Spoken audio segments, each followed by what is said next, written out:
and welcome to Myth Matters, an exploration at the intersection of mythology, creativity, and consciousness. I'm your host, Dr. Catherine Svela.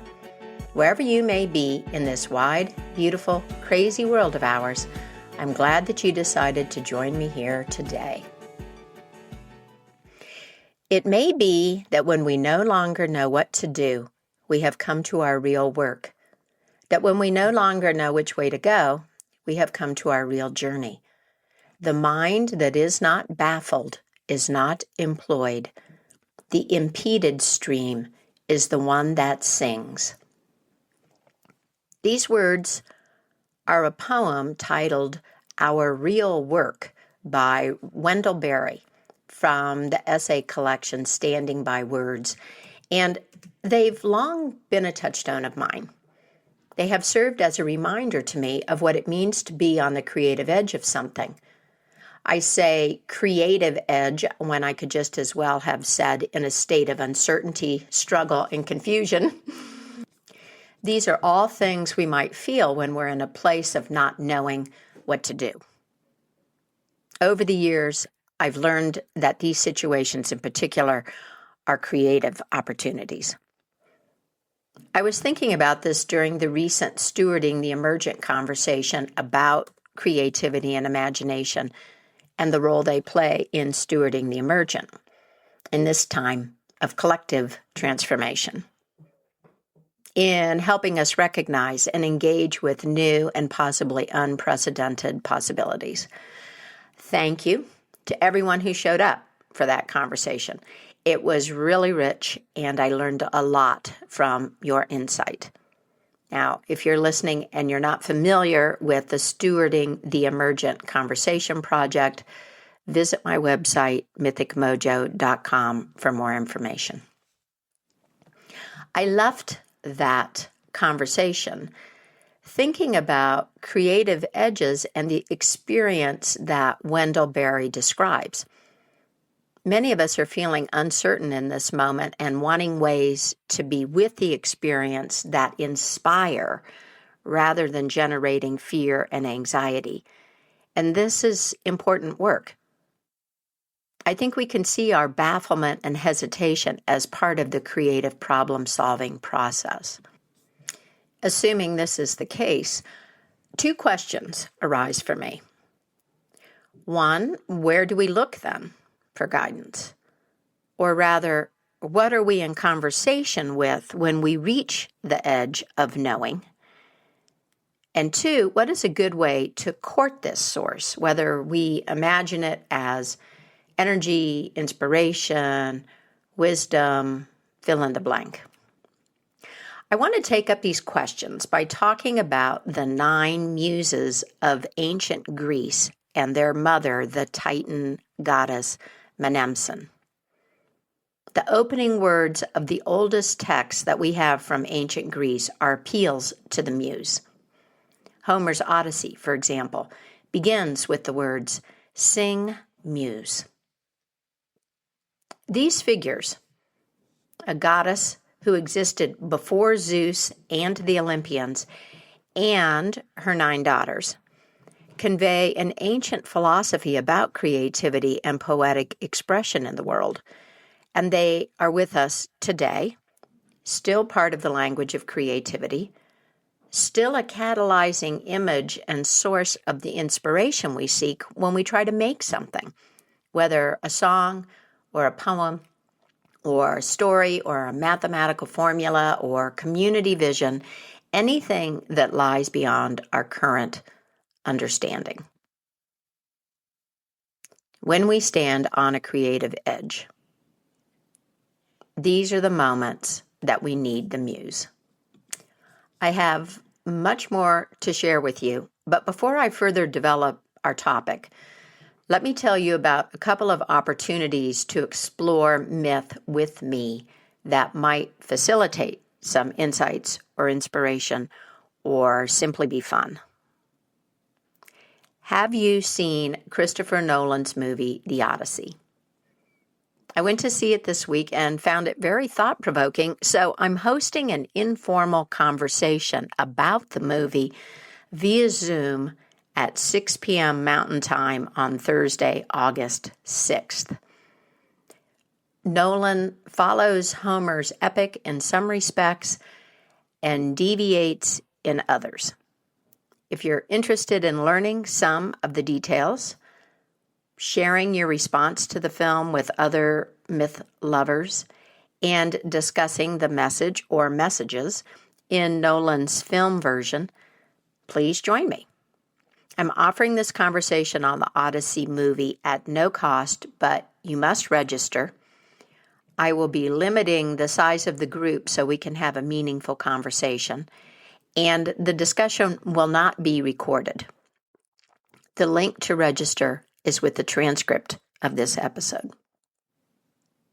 In the last episode of Myth Matters, I mentioned another new offering, a living myth. This is an opportunity to consider the role that mythology plays in your life, using the lens of Joseph Campbell's 4 Functions of Myth. There are 2 online meetings to explore the meaning of living myth or having a living myth today and what that can mean. The first online meeting is Wednesday, July 29th, and the second is Wednesday, August 11th. Preparatory materials with background on Campbell's 4 functions and reflection questions accompany each of these 2 sessions. Again, the size of the group is limited, so we have an opportunity to go deeper together, and right now there are 5 spaces left. Registration closes July 27th. That's Monday. The link to additional information and registration is in the transcript and at mythicmojo.com. So, if you would like to think about your mythology and or the impact of the mythological tradition you've inherited, check it out. Now, let's look at the 9 Greek Muses, divine forces of create, inspiration, and expression in the form of women. When you hear the word muse, you may think of artists, especially artists who work with words, like the ancient poets, songwriters, and crafters of story. We often focus on the product, and yet the realm of the muses is better understood as creative thinking. Creative thinking on the edge of what one understands and feels capable of handling. Although the muses are connected to particular forms of expression, poetry, dance, and mathematics, for example, their spirit and or their function is actually concerned with thought and the intention of a given expression. To tell a great truth that moves the audience to tears, for example, or to convey the essence of an experience in a way that reveals the beauty of life or declares one's existence. To persuade another. To encourage new thinking. To make someone laugh. Where do the really great ideas come from?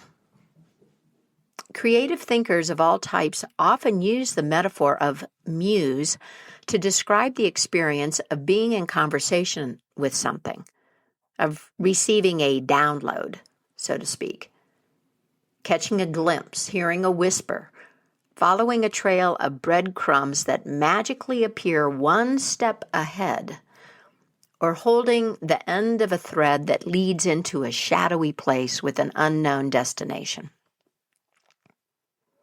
The really great ideas are in a space beyond our current understanding. And the muse is a figure of a guide to take us there, beyond that edge. Excitement frequently colors this experience, an awareness of being chosen or gifted with something valuable. I'm always talking about keeping the mystery in your life alive. And this is one aspect of that mystery in my mind. There's an etymological relationship between the words mystery and muse. Mystery is connected to a secret or a hidden thing, and muse derives from the Greek muein, to initiate somebody into the mysteries.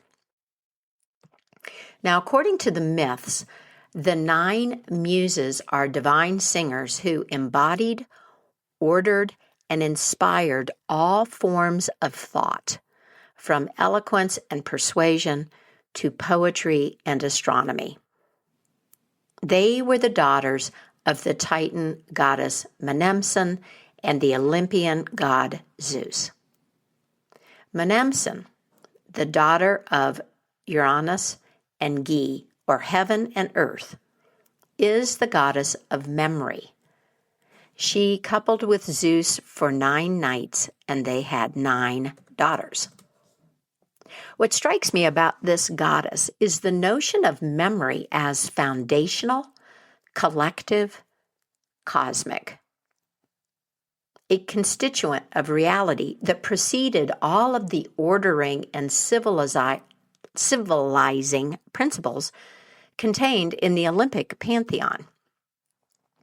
The Titans were a primeval race of gods, the first generation to be born from the first parents, heaven and earth, who themselves emerged from the void in response to Eros, the energy of attraction, desire, and love. So what does this goddess suggest about the invisible realms? How far does the collective pool of memory and or the capacity for remembrance extend? Reflect for a moment on the many ways that the past lives into our present and speaks with the future.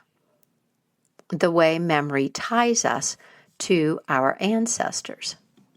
We tend to think that memory is something that we have, a personal capacity, but the Titan goddess Mnemosyne represents memory as an independent field or force that holds everything. We're in memory, so we have memory. And how about the possibility of an earth memory then? A record accessible to each of us and to the rocks, dolphins, and birds.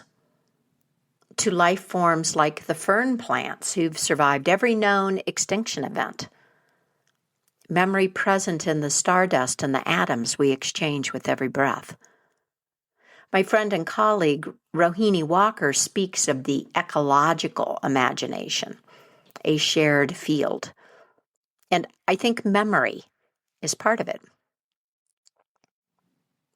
There are no myths about a goddess of this age, of a reality that existed before humankind, beyond the philosophy expressed in her origins and daughter goddesses.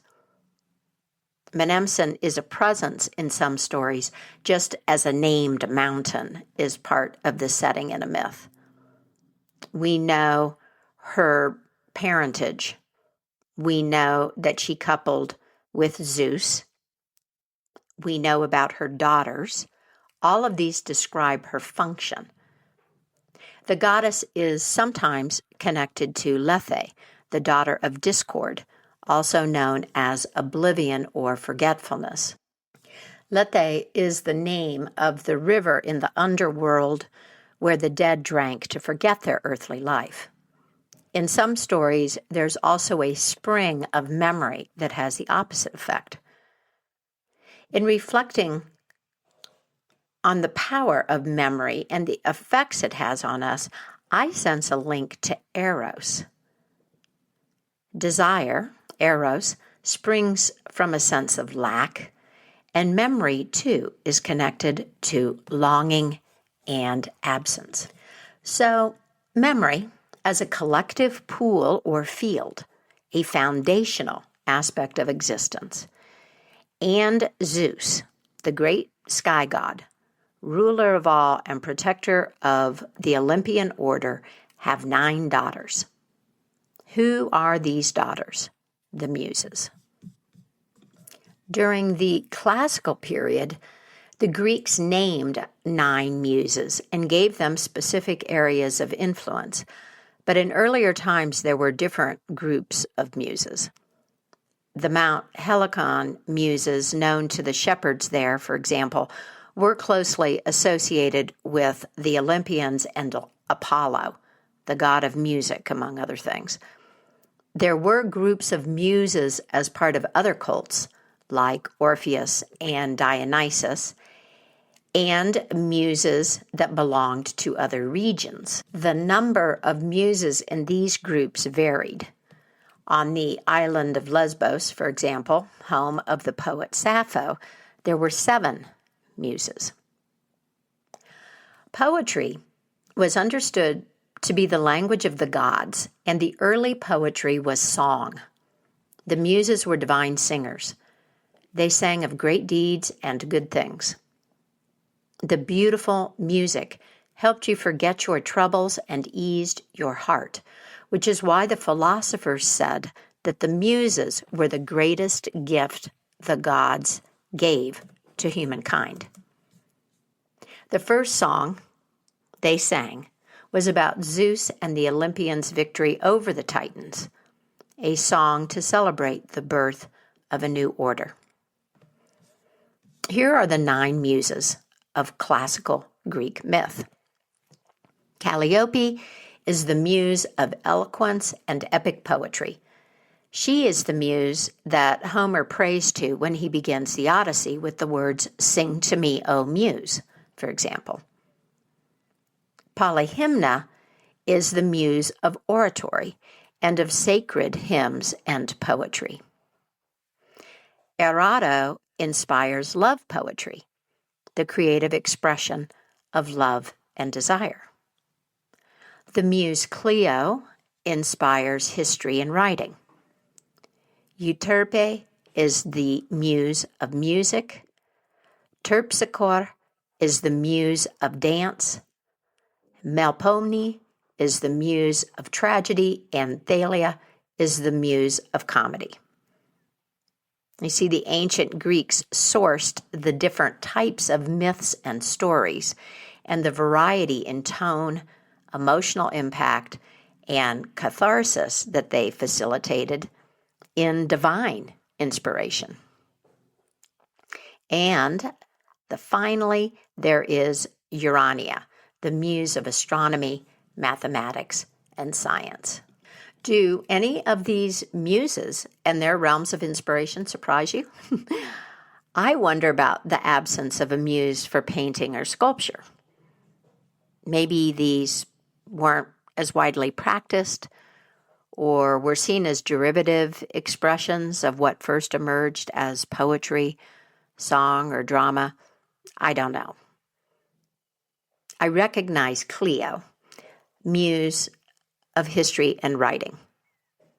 My work involves a great deal of both, and I'm thinking about the fictional aspects of history.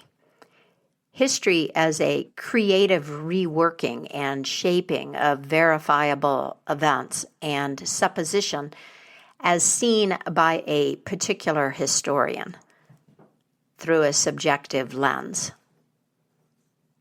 History is not a given story. There isn't one definitive version, something that the current campaigns to both expand and erase history demonstrate. History is easily harnessed to ideologies, and we need to be alert to the agendas of those crafting histories and discerning in our acceptance of them. When I say these words, this practice of critical thinking seems obvious, and yet it's possible to forget in the everyday flow of information when we may unconsciously look for validation of our beliefs and are dealing with the increasingly blurred lines between objective fact, lies, and opinion.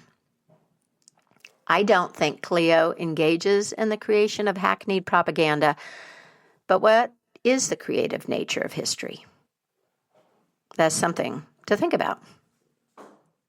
Decades ago, I received my undergraduate degrees from the College of Arts and Sciences, and I remember wondering about this combination. What did the arts have to do with the sciences?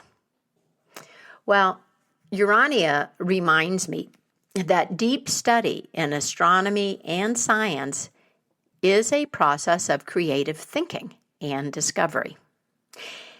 And it can be a contemplative practice that opens a person to wonder and awe. The acquisition of knowledge, whenever we go about it through creative thought, can even be a spiritual pursuit when feeling and imagination are admitted as necessary to the process. There are relationships between observation, attention, devotion, love. As Mary Oliver writes in her short poem, Instructions for Living a Life, pay attention, be astonished, tell about it. Good advice for both scientist and artist, and for each of us.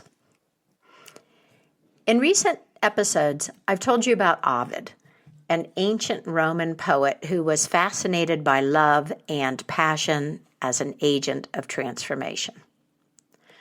Ovid begins the Metamorphosis with an invocation of the gods. Did he have Erato, the muse of love poetry, eros, and creative expressions of love, in mind? As her name suggests, Erato is explicitly connected to the god Eros.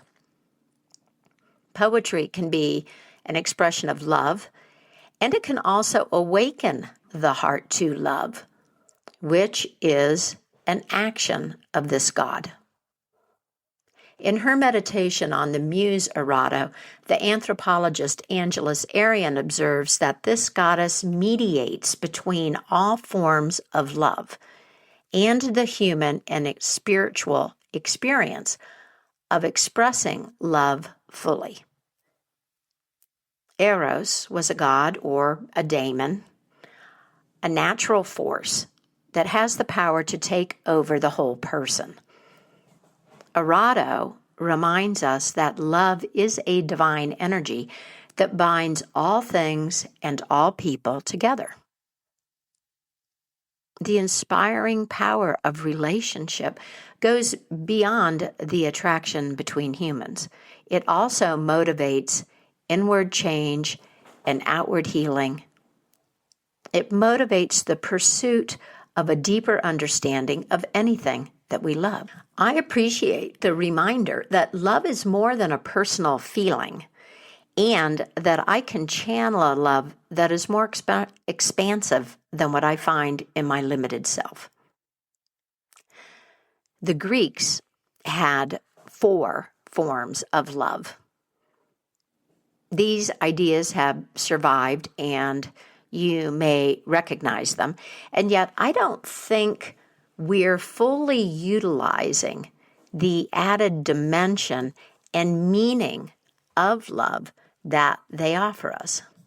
One form of love is eros, the drive to unify, the force of attraction, desire, including the desires for procreation and evolution. Another form of love is libido, physical desire, sensuality, sexuality, the vital passions in the body. Another form is philia, friendship or brotherly or sisterly love. And the fourth is agape or keratos, a love devoted to the respect and care of others, the love of the humanitarian, the compassionate heart. How does it feel to reflect on a muse for love and love's creative expression? If you started listening to this meditation with the belief that muses were only important to artists or artistic endeavors, do you see something bigger now? Engagement with the muse can open a poetic apprehension of life, a perspective that links us to beauty, self, art, and all of the others, to the gods and the other realms. Which leads me to my second question. What is a good way to court the muse or muses, whether we imagine them as energy, inspiration, goddesses, or wisdom? Broadly speaking, this is one of the functions of myth, to offer us images, metaphors, poetry, and stories that awaken feeling and stir the imagination. Mythic figures like the Muses are personifications of abstract notions. They give us something tangible to hold in the mind and heart, to imagine with and relate to over time. Although the classical Greek pantheon of these 9 muses is only one version, as I've said, I like the finer distinctions between the goddesses and their areas of expertise that this formulation offers.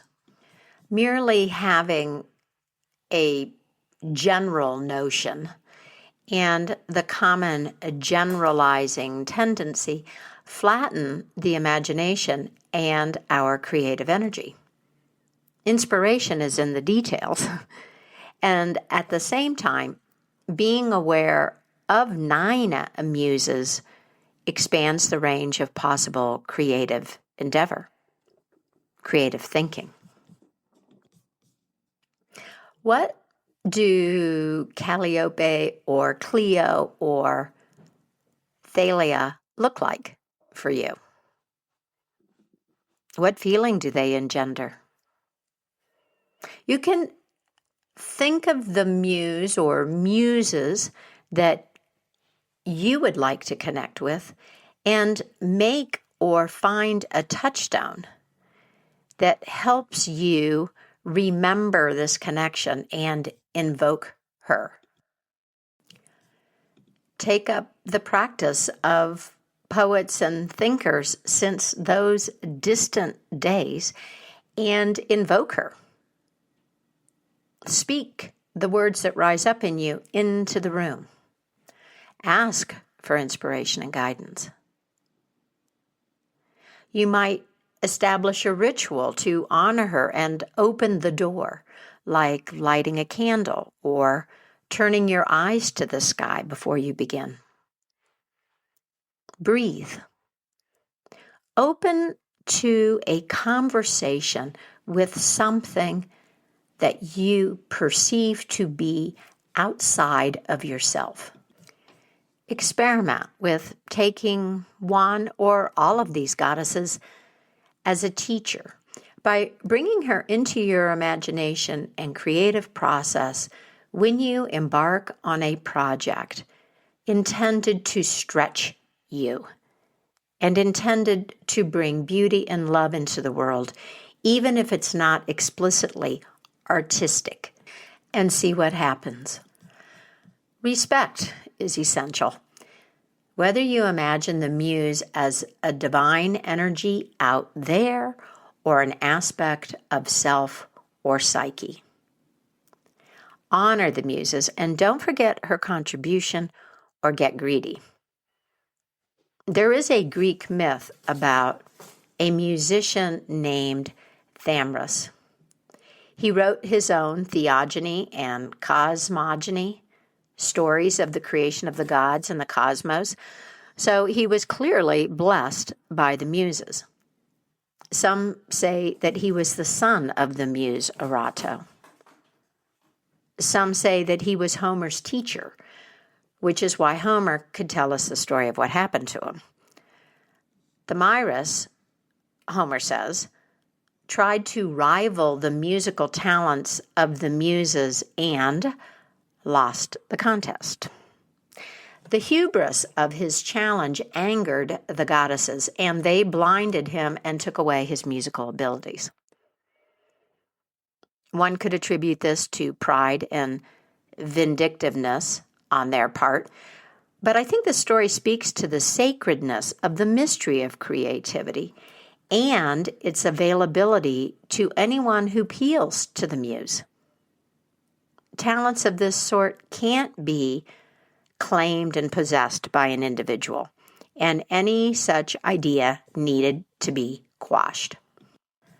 The Muses were the divine force that inspired the art and thought that made ancient Greece a particular and profound culture, one that greatly influences the world today. Plato affirms the transpersonal nature of memory and creativity and what is made of them. Poetry was the result of divine madness, he claimed. The inspired poet is out of his senses, and the mind is no longer in him. There's a collaboration between human and divine.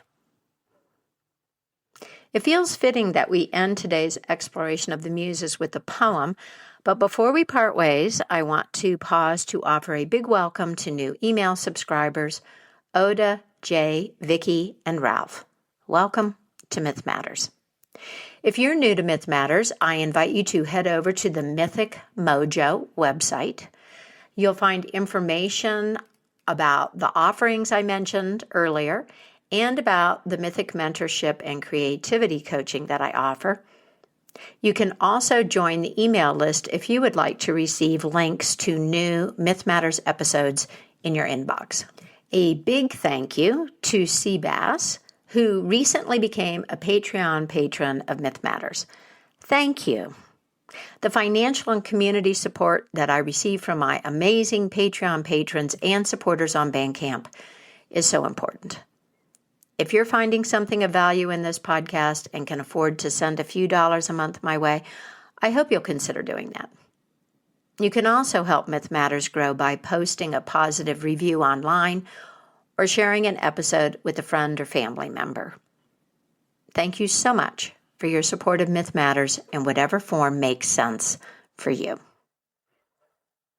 Now, here is the poem Remember by Joy Harjo.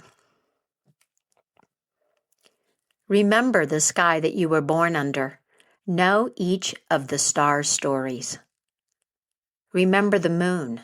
Know who she is. Remember the sun's birth at dawn. That is the strongest point of time. Remember sundown and the giving away to night. Remember your birth, how your mother struggled to give you form and breath. You are evidence of her life and her mother's and hers. Remember your father. He is your life also. Remember the earth, whose skin you are. Red earth, black earth, yellow earth, white earth, brown earth. We are earth. Remember the plants, trees, animal life, who all have their tribes, their families, their histories too. Talk to them. Listen to them. They are alive poems. Remember the wind. Remember her voice. She knows the origins of the universe. Remember you are all people and all people are you. Remember you are this universe and this universe is you. Remember all is in motion, is growing, is you. Remember language comes from this. Remember the dance language is, that life is. Remember. If we have a better understanding of our need for myth and all that our old stories offer, we can live more satisfying lives. We can inhabit a better story and create a more beautiful, just, and life-centered, life-embracing world. And that's it for me, Catherine Savela, and Myth Matters. Take good care of yourself, and until next time, keep the mystery in your life alive.